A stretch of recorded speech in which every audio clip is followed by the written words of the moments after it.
All right, well, welcome back to the third week of WDD. We've got a lot of stuff to cover today, so we'll jump right into it. To start, just a few announcements that I want to make sure you're aware of. Homework 3 will be released tonight. We'll have a lab teaching you how to use Figma on Thursday, and we highly recommend that you do come to live section because, well, it's kind of difficult to learn by yourself. And then just two links to share at the bottom, first of which is anonymous feedback. We welcome your feedback. Tell us what you think of our lectures, our labs, office hours, so on and so forth. And last but not least, feel free to add your own songs to our Spotify playlist, which is the one that we have been playing before class every day. One other thing, now on Piazza, Asia has created a CSS cheat sheet. I'm not sure what thread number it is, but it is on there in both this style as well as dark mode as well. So today we're going to be discussing three main things. We're going to be reviewing CSS selectors from last time. I'm going over the box model and then doing a bit about layout. So let's get started. So just a few HTML reminders. These are some of the common tags that you'll be coming across as you work on the homework.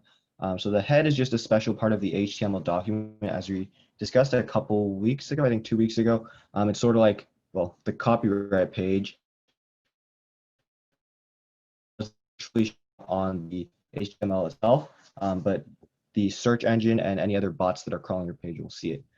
The body is where all your content goes, such as all the text you want to actually see on the page, and header is just a semantic tag. It's similar to div, but more descriptive with a more meaningful name that you often use for things like navigation bars and, well, headers. And then just a few CSS reminders. We see these a lot in homework, and it's kind of, we want to make sure you know the difference between the two. So the first is color, which refers to the text color, and the second is background or background color, which refers to the background color of whatever item you are talking about. So for fonts, you can either do that separately, or for fonts, you can either add, well, you can either add the font size and family separately or together. As you can see here, we have two lines, one for the font size, one for the font family, or here we have it combined into one line in a shorthand. Of course, remember that we have to put a semicolon at the end of every line on our CSS file. Otherwise, the browser may not correctly interpret it, and you may have some troubles. Also, for pseudo selectors such as hover effects, you'll have to use a colon and make sure that you don't have any space between for example, like the A tag or whatever class you're selecting and the pseudo selector itself. So in this case, if we have some code like this, what this will do is for every link tag that we have on there, every time we hover over it, the text will turn blue. And then just a couple selector examples. For the sake of time, I guess you can go over this yourself. It's pretty much everything that we just went over, and yeah. So today we're going to be discussing the box model, which is going to be the basis of basically like every design that you build. So just to start off, we notice that we have three picture frames here, and there's really three important aspects to the box model. The first of which is the content, which is the picture itself. The second is the padding, which is the white space between the picture and the outer frame. The third of which is the border, which is the actual frame itself. And the fourth is the space between the two pictures, which is known as the margin. Now, if we relate this all back to an actual web page, what you'll notice is that we often see this pattern all over, with the content being, well, the content that you want to see, the padding being whatever's inside of the container that your content is contained within, and the border, it's not used as often, but if you were to add a border around your entire like content area, then it would show up somewhat like the picture frame. If we want to put space outside of the content itself, so outside the picture frames, between multiple picture frames, or well, if we had more between like the outer portion of your screen, then you could use margins. This is basically a image that you will see very often. We'll talk a little more about where at the end, but if you're using Chrome DevTools, you'll see this come up a lot, and it will be really helpful when you're figuring out why the code's not working. So again, this is just a more clear summary of the actual box model itself. The content is the picture, the padding is the space between the picture and the frame. The border is the actual frame itself, and again, the margin is the space between the pictures. In this illustration here, we're actually we're doing even padding, border, and margins. You can selectively add, for example, just margin right, which would only have margin on the right, or padding right, or left, or top, or bottom, and so on and so forth. So this is a quick example of what we're talking about. So without any CSS, this is sort of like what you had in your week 1 lab with just the text and a little background color. We have a couple issues that we've listed here, including a lack of good spacing, no visual hierarchy, and there is, well, it's like basically zero contrast between the purple and blue. This is the basic HTML structure that would render something like this. So let's, well, yeah, it would look like this. Now let's do a little example here. Based on what we saw in the previous picture frame, try to identify the content, box padding, border, and margin. And feel free to just shout it out or throw it in the chat.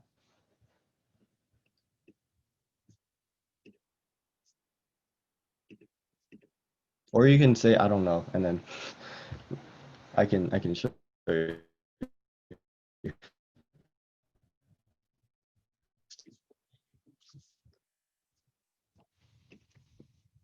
In this case, would the padding be just like the extra white room around the text? Yeah, exactly. Yeah, so the padding would go between the text here and this light blue section. Yeah, I see that someone mentioned the margin is the dark blue area. Yeah, that's correct. Does anyone know where the let's see, what did we do? We did margin, border. Okay, yeah, we got border too. Border is the light blue, correct. So this would be the actual CSS that we use to create this sort of styling, transforming it from that into that. Let's go through line by line. So to start off, well, I guess we skipped the background color, but obviously the background color here is white, and the width of our entire content here, which is the Welcome to WDD and Homework 3, those are both, well, let's start by saying this entire element here, each of them have the class box, and they're each 300 pixels wide. We'll get to like the units in a little bit, but basically pixels are just like a measurement, sort of like an inch, but obviously a lot smaller. So the width is 300 pixels. The padding, as we saw here, around the text and the white area is 15 pixels. The border is, this is a shorthand for the border actually, so it is 10 pixels wide on all sides. It's solid, and the color is sky blue, and we can see that we have this sky blue color right here, which is really convenient. And then the margin, we have 30 pixels. So pretty straightforward, but there will be a few shorthands that we'll cover in a little bit, actually right here. So again, we can have different amounts of spacings on all different sides, like I mentioned. So if we wanted to just have padding on the top, we could just ignore these last 3 lines, remove them, and just have this padding top line. We could add an arbitrary amount of spacing.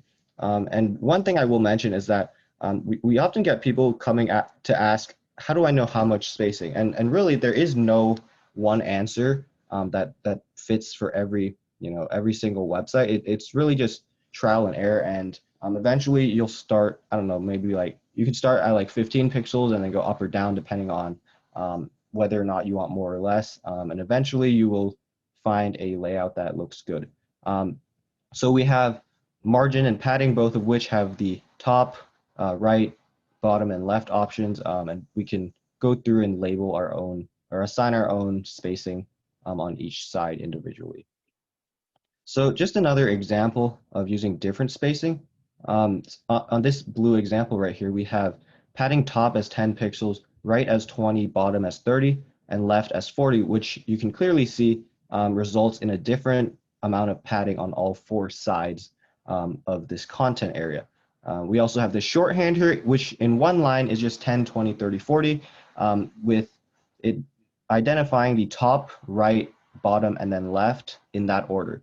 So 10 pixels top, 20 right, 30 left, 30 bottom, and 40 left. We can also do the same thing with margin. And yeah, I think this is a really helpful way to do it because it saves you all this typing. Again, for the margins, we do basically the same thing, just replacing the word padding with margin. And then again, the shorthand goes top, right, bottom, left. When it comes to units, like I mentioned earlier, we use this thing called a pixel, which is basically a really small unit on your screen, where 100 pixels is approximately, well, slightly less than an inch.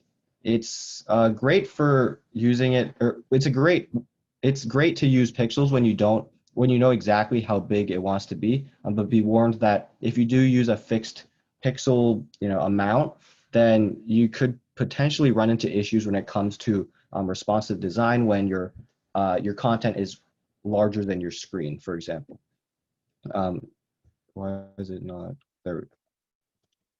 Okay. And then in terms of responsiveness, we can also use percents instead of pixels, which would allow the element to scale proportionally with respect to the width or height of your screen. So if we have this outer div right here, or ID outer with a div inside, if we set the width of outer to 50%, it'll be 50% of, which in this case would just be the page, and the height would just be whatever arbitrary amount we want to do. If we wanted to set for example, if we had the inner div right here and we wanted to change the height and width of that, the width would be 50% with respect to the outer, which we know is 50, which would make it 25% of the entire page width, and the height would be 50% of the height of its parent, which is outer, which has a height of 200 pixels. So we know that inner would have a height of 100 pixels in this case. Now, what's great about percents is that we can actually change outer, and it would automatically adjust inside of inner. So if we cut height in outer down to 100 pixels, the height in inner would still be 50% of 100, which would be 50. So these so in terms of typography, we basically use a unit called points, which is similar to pixels because it doesn't actually scale. So each point is approximately 1/72 of an inch, but it can be inconsistent depending on the browser you're using, because Chrome, Firefox, Safari, they each render fonts differently, which can be confusing, but at the same time, it's not that big of a difference. So last but not least, we're going to talk about layouts. So this is really just a summary of everything we've learned today. And we're going to analyze a few layouts, see how these principles really are applied in use. So first off, we have this nice little page here with a header, some background, and text. Now let's think through the thought process of how we got here. So we want the main white content area, which is over here, the white content container, to always be centered on the page and 100% or 100 pixels from the top right here. Now, here's a question that I guess the chat would be useful for this. For the container, this whole white area, should we use a set width like 600 pixels or a percent of, for example, 50%? Oh, wait, the answer is kind of right here. Okay, never mind.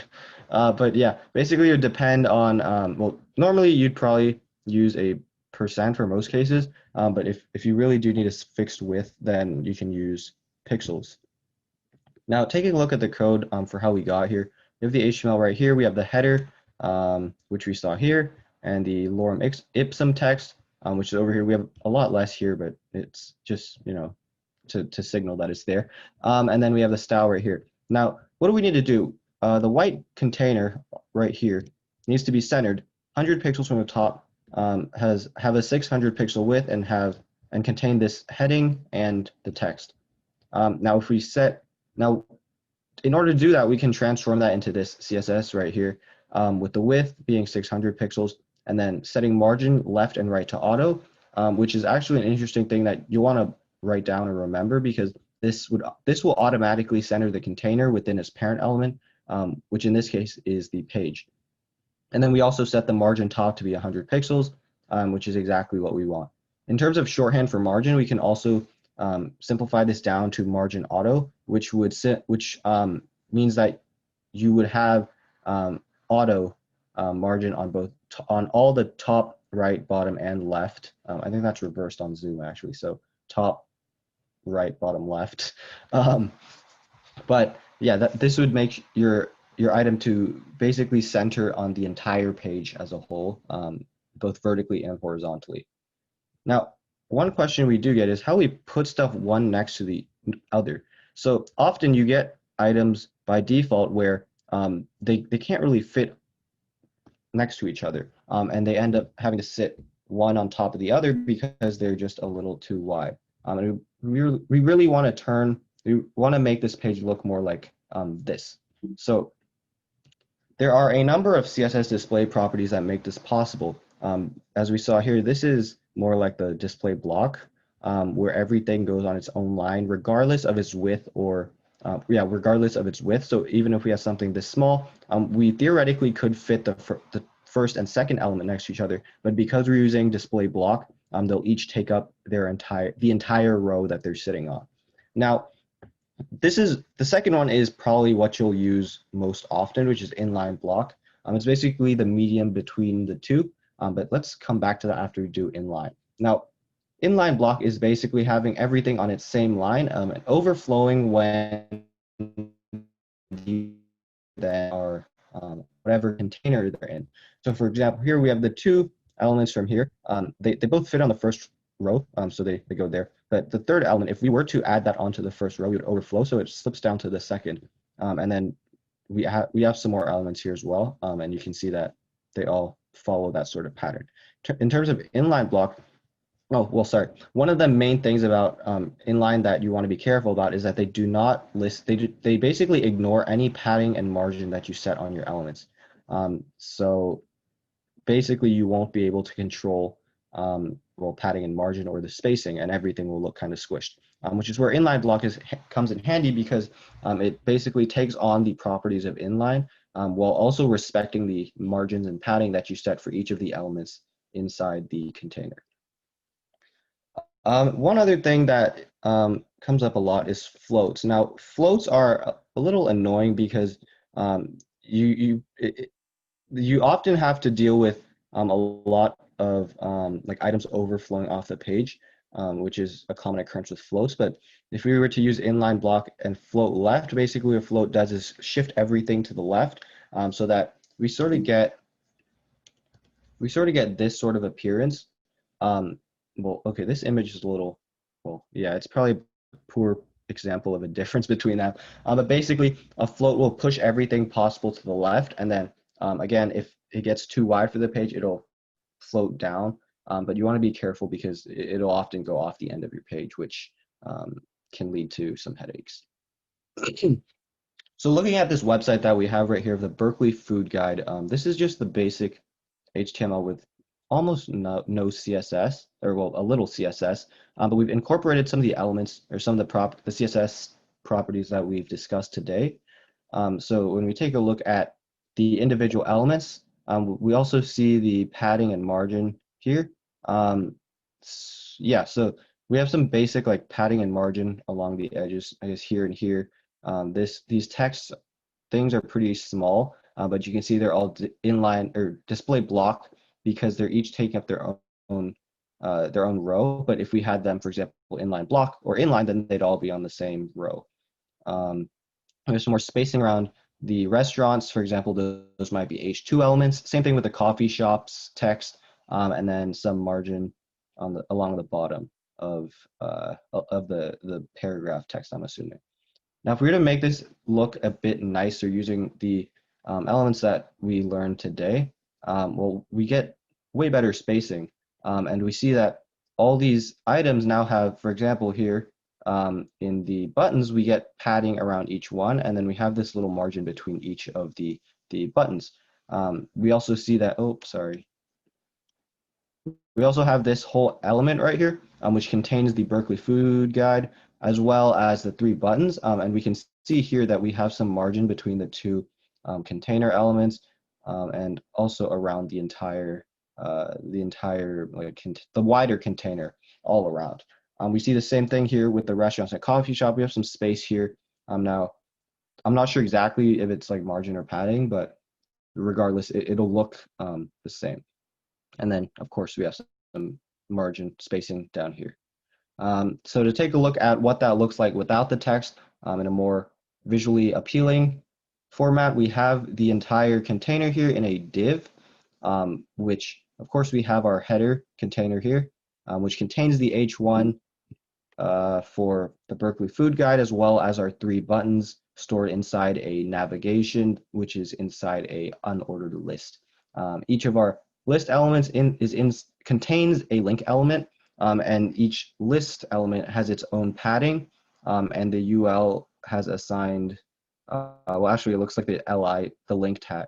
Yeah, the list, the list elements have margin along the left and right of each one. We take a look down here at the 2 divs. They're pretty similar in terms of the style we've given them, except for it looks a little different here because the text is longer on the left than the right. But if we take a look here, we have the H2 elements, which are the restaurants and coffee shop, and then the text, the P tags, the P elements down here with some space. And I'm thinking some pattern or some padding along, different padding actually on the top, bottom, and left and right of each div.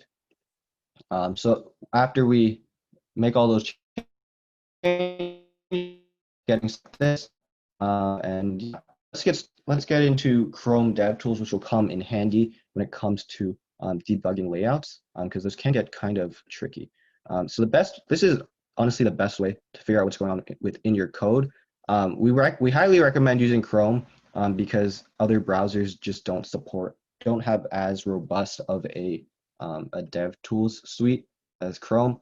So how to pull it up, you just right click and hit inspect element. It should be at the bottom of the pop-up menu, or alternatively on a, well, actually any computer, you can click Control-Shift-I on Windows or Command-Shift-I on Mac to pull up the inspect element. Now, what does that look like? Well, it'll pull up this really potentially scary looking tab right here. It'll normally come up on the bottom. It could come up on the right side or the left side as well, depending on your browser settings. But basically, there's 2 main panes that you'll have to pay attention to. The first is this larger left area, which is where your HTML is. This basically shows you everything on your page. And this right area has the CSS. We can click on each one. For example, now we've selected the image tag, and we see all the styles that have been applied to the image. And we can also click this little arrow with a box, or well, arrow clicking on a box, and then click on a specific element, and that'll automatically populate the styles on the right-hand side. So just some things you remember. Again, you can hover over the tag to reveal the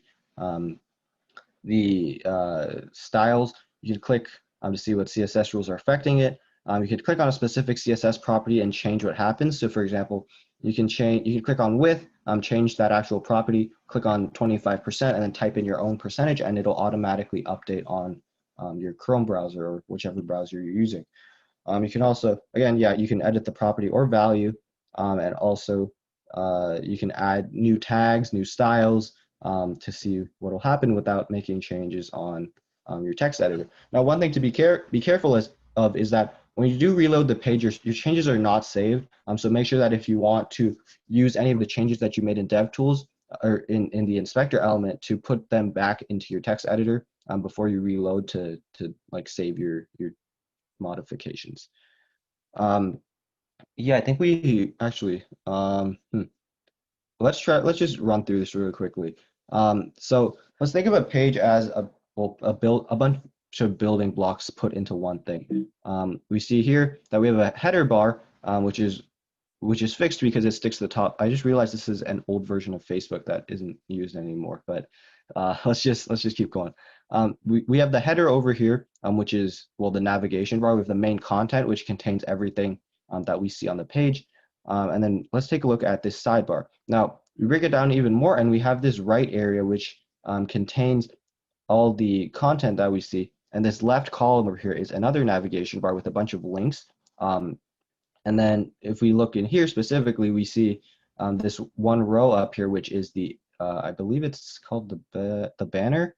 And then we have more rows down here with columns and rows inside, which make up this this interface down here.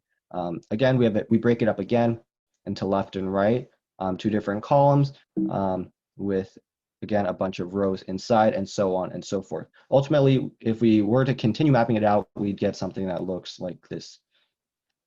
And it looks just like what we saw right here. So we are running low on time, so these are just some common patterns. You have a container that holds everything. A header might be separate like we saw on Facebook. And then a column of content is a div, which has components like links, tags, text, whatever it may be. And each column has content next to one another, and they're put into rows, starting from simple components and going up in complexity as we saw with Facebook. Any questions? I know we went through this really quickly. Feel free to unmute your mic or just type it in the chat. I think you should go through a demo of inspect element on Chrome. I think that would be pretty useful. You have a decent amount of time. Yeah, Okay. you're good on time. Let me pull it up or pull something like that.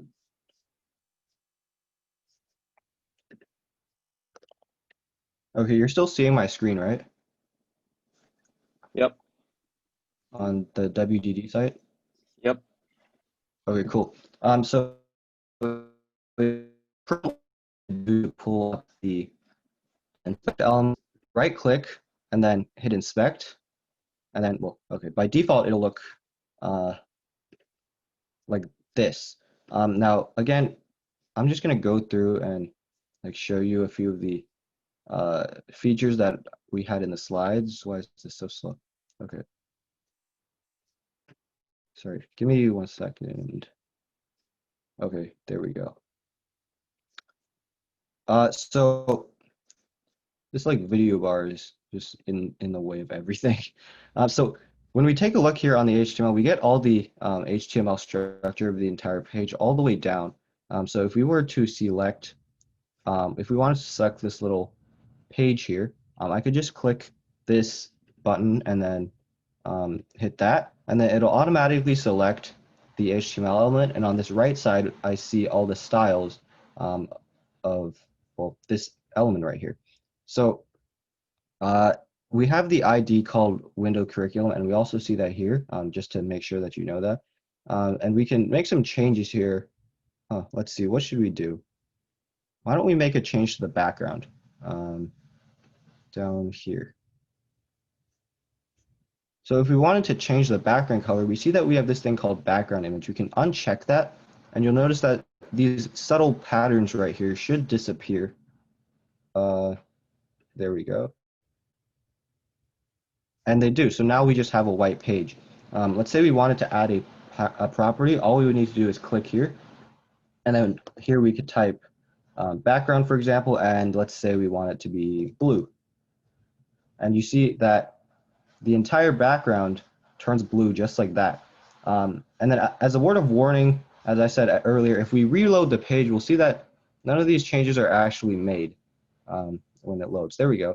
So you can see that our patterns are back, our white background is back, and nothing actually saved.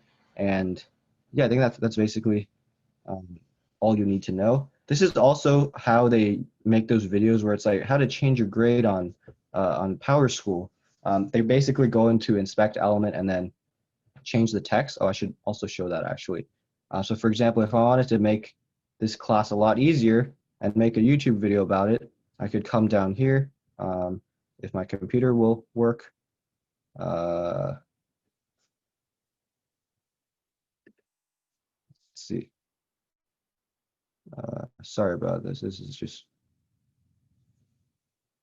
Let me change something that won't make my computer freeze. So let's just change the text in this this link right here. So instead of log into WDD portal, let's just say log in. And then you can see that it's been updated both in this HTML as well as the button here. And if we reload again, it does not save any of our changes, and we get back to the normal text. So that's about it for the inspect element. And yeah, I think, do we have some time for a break between this and the design?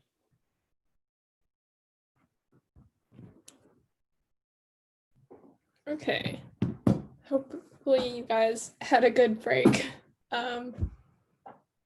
Yeah, this week we're covering typography in web design, which is definitely different from graphic design or other types of design, but we'll get into that later.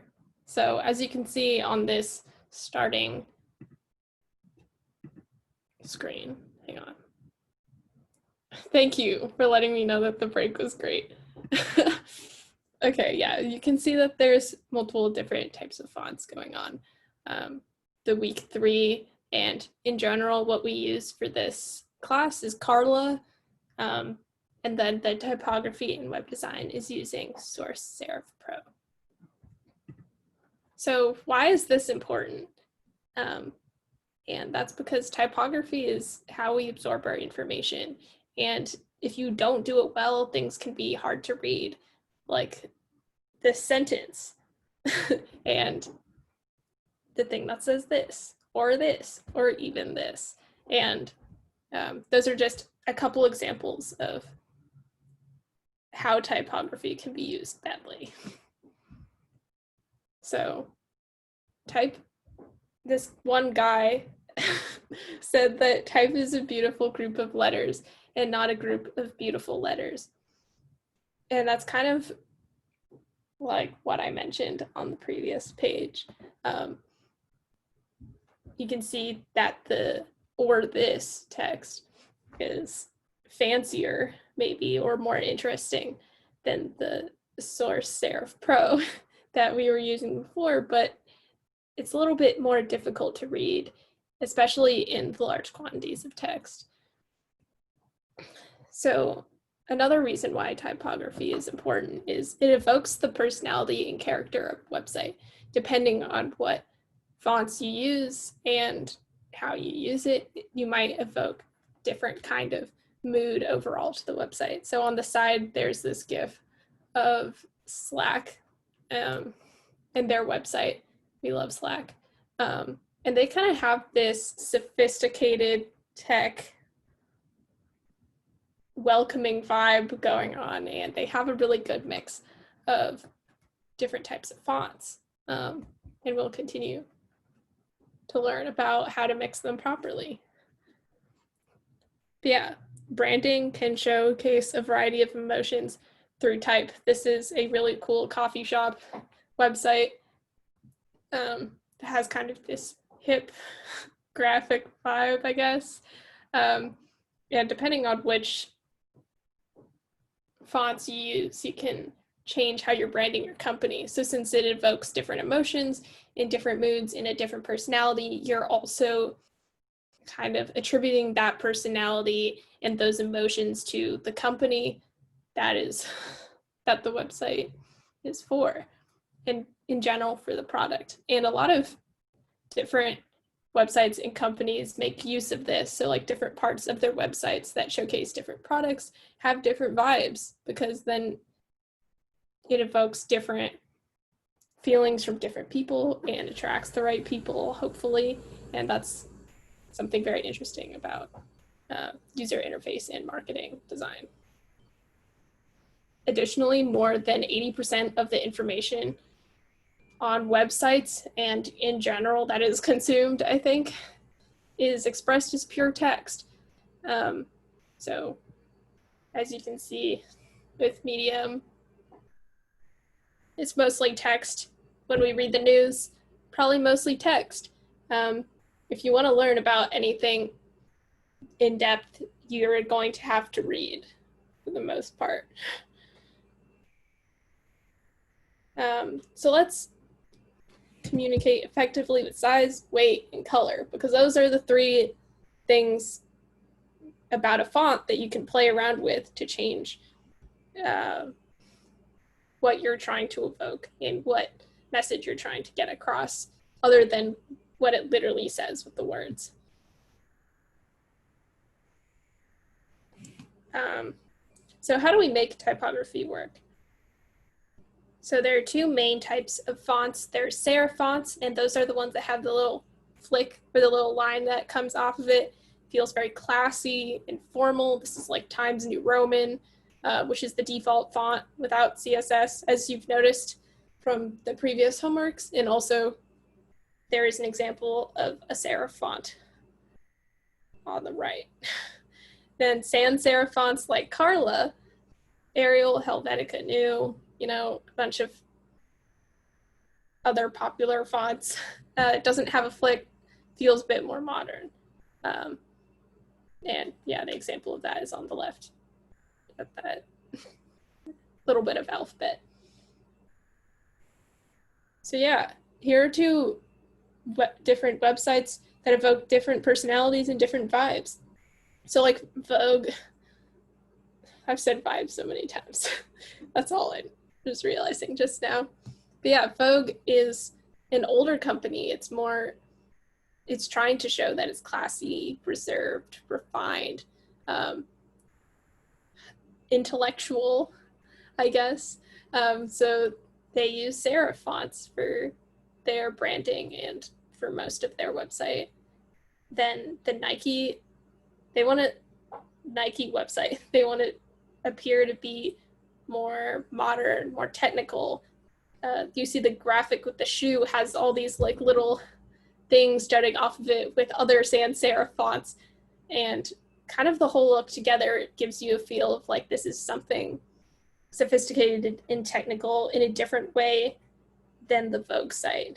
And I think this is a really good juxtaposition of different designs and how typography really shows the different types of company culture between the two. Yes, vibes.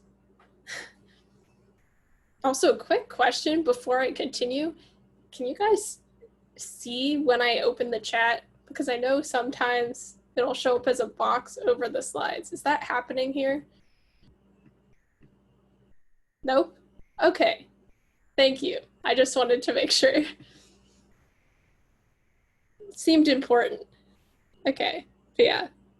To continue where we left off, serif is generally used for text-heavy content. So that's why your professors and teachers have told you to write in Times New Roman, because it's very readable for like large amounts of text for essays and articles and stuff like that. It's also why Medium uses a serif font for most of their article section. And then sans serif is for image heavy content. So kind of like the image on the right. There's some images there for Asana. We also love Asana. And all the text there is sans serif. You'll also notice on the left that Medium has their headings in, yeah, some of the headings, and like the author in sans serif. So kind of a good example on how to mix them. So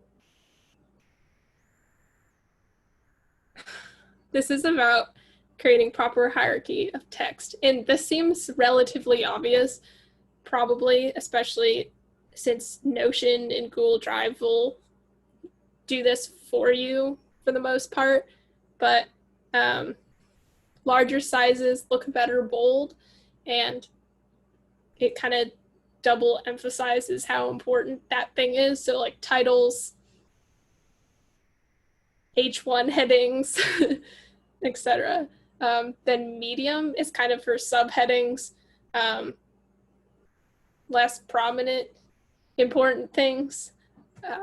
Yeah, section dividers, things like that. And then light or regular is for larger bodies of text, because large bodies of text in bold is very difficult to read. Also, if you think about it, having light, large text is also kind of difficult to read because there's more white space in between each parts of the letters, if that makes sense. But yeah, if you use these weights, people will be like, hey, the bold stuff is more important than the non-bold stuff. And this kind of combined with the visual hierarchy lecture, you combine the spacing with it, really helps people understand how they're supposed to consume the information on your site. So yeah, general good practice, use 2 to 3 fonts per website. And to go back to it, it should be kind of a mix between serif and sans serif. Usually, it's not an exact science, but especially if you are going to have a very text-heavy site, like Medium or something like that, then serif is probably the way to go for that.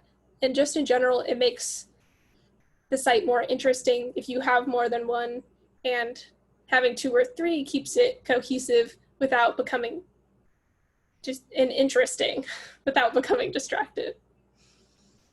So type is not an exact science. As I said, it is aligned when it feels aligned. Things will look right and feel right. There's no exact like rule on how you should do it. So I'm sure you've heard of grid systems, and in InDesign and graphic design, they have all these lines about like aligning everything together to be perfectly symmetrical and lined up, but it doesn't always look right. As you can see in this example, like it's technically lined up correctly on the left, but it still looks a little unaligned, so you can adjust it on your own by eyeballing. And honestly, that's good enough most of the time. So you also want to pick a font that has a lot of different types of weights. So as I was talking before, you want to be able to distinguish between bold, medium, and regular, and sometimes light. So not all fonts that are available have all these different types of weights.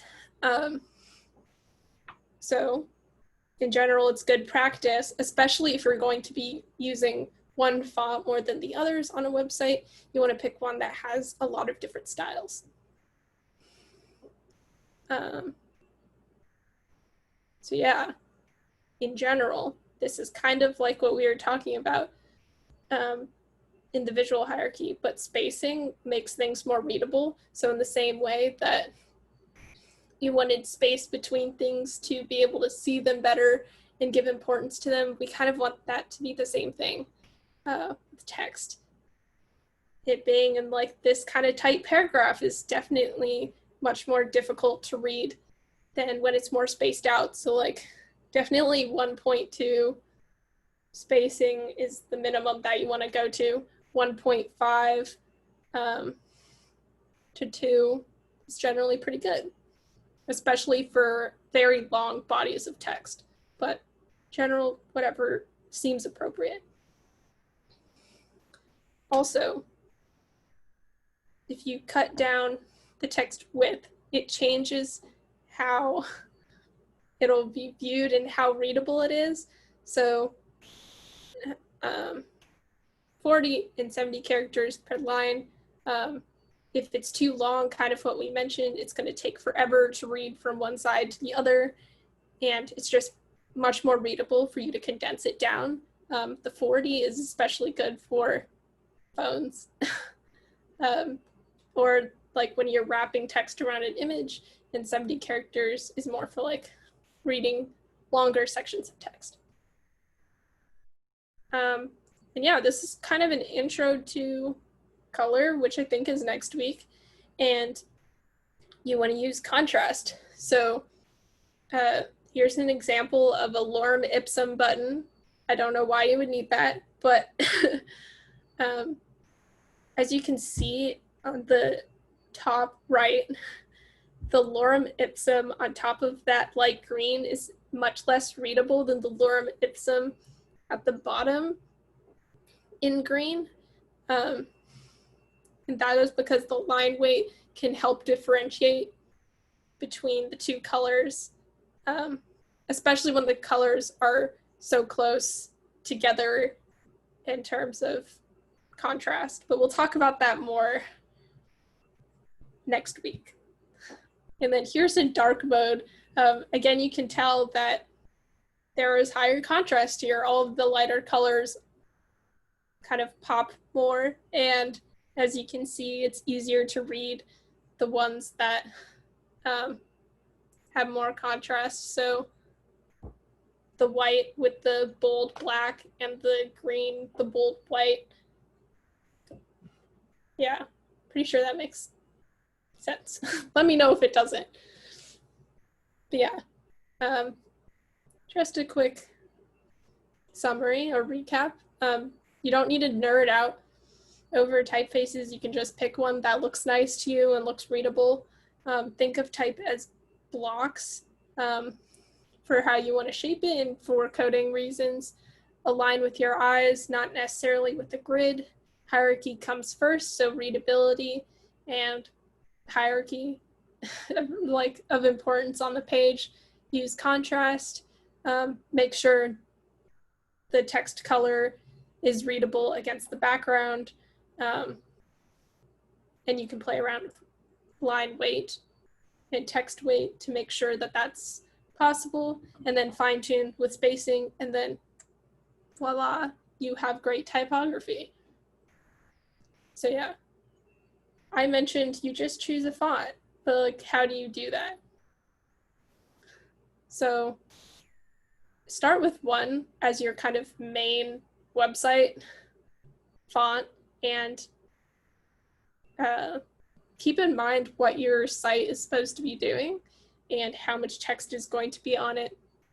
And then you can just pick one that looks the best to you and has multiple different line weights. As you can see, these numbers here are how many pixels wide to some degree. I'm not actually sure precisely what it measures, but the larger the number, the thicker it is. And when you have a bunch of different styles, you can play around, as I mentioned. Google Fonts is a great place to get fonts because in general, they're free to use commercially and otherwise, and just super easy to download and incorporate in your code.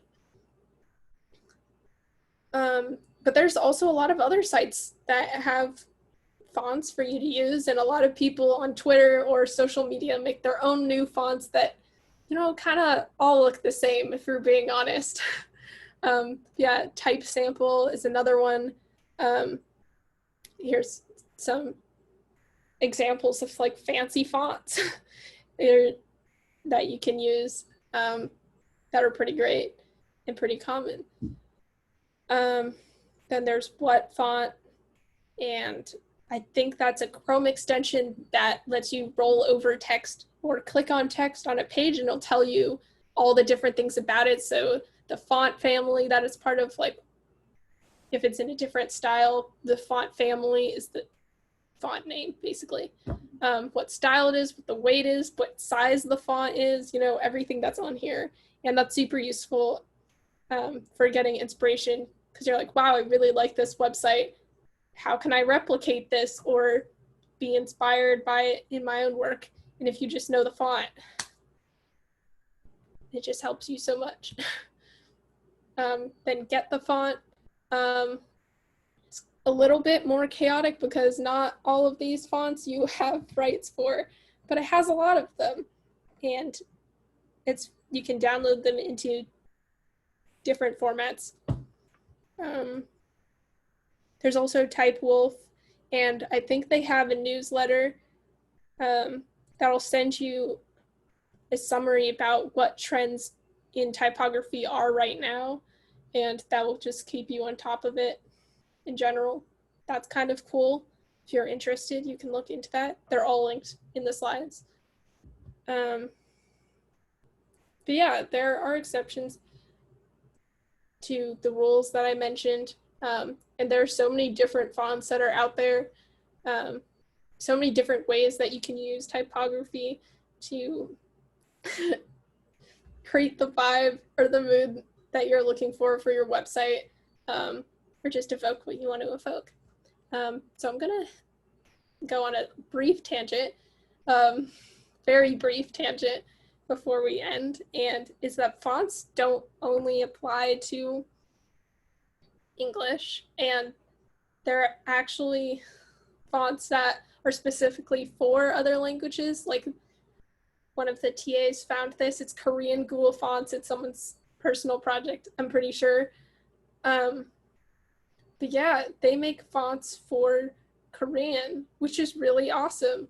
But that brings up another point, that you should consider other languages and how your site being translated into other languages will look, because I'm pretty sure that they'll just keep whatever same font that you're using, and that's not always readable in other languages. So there's something to keep in mind.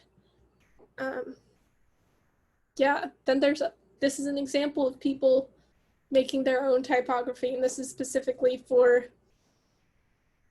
Chinese, I think, possibly other languages. I linked their Instagram, but yeah, it's super cool the way that they lay that all out. Yeah, are there any questions?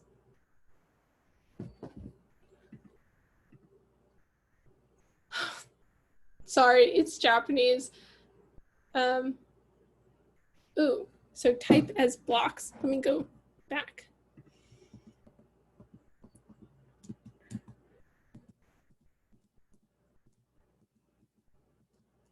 So I covered type as blocks here, but what that is referencing is how you space them. So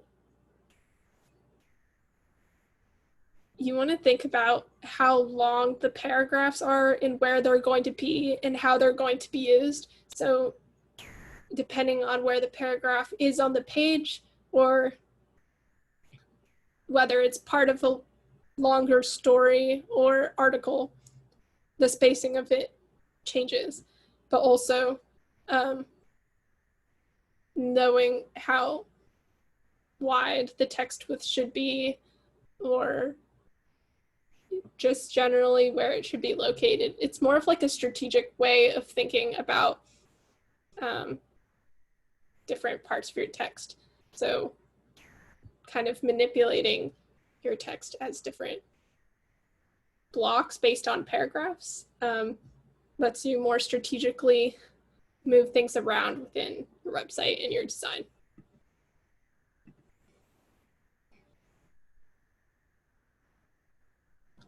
Cool. Do we have any other questions?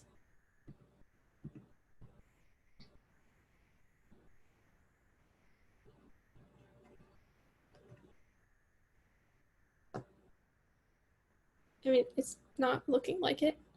I guess like additional interesting note that maybe I'll cover more when we talk more in depth about layouts. But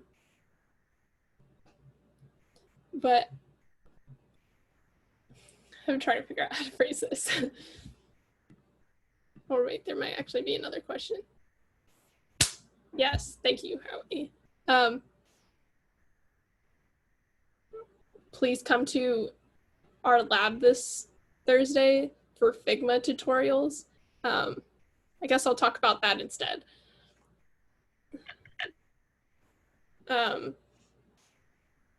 You should have Figma downloaded on your computer or make an account so you can access it through the internet.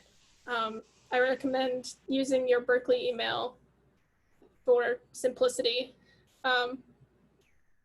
Yeah, I'm not sure whether or not there's an educational plan or anything, but for me it was free and I haven't had any problems with it. So just for simplicity's sake, use your Berkeley email. And when translating, how is the font in the new language chosen? It's chosen by the font that you already had selected for English or whatever base language that you're writing in, probably English, because that's what we're teaching.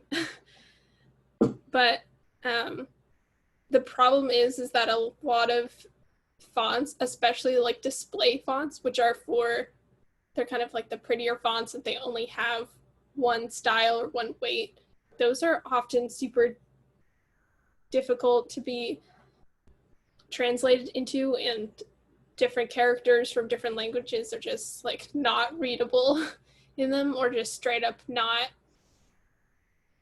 applicable. I think if it really can't translate, then it will just go to Times New Roman again. I'm not sure though, don't quote me on that. Yeah, but when you're in Google Fonts, at least, it'll ask you whether or not you want it to be applicable for any language or not. I hope that answered your question.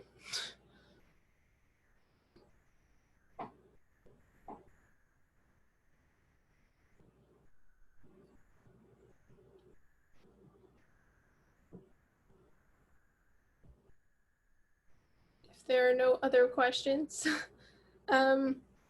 just a reminder to fill out our feedback form. If you have anything to say, Howie put the link in chat. Yeah, have Figma downloaded for Thursday, and I think that's it. The homework is already released for this week. Yeah, you guys are free to go.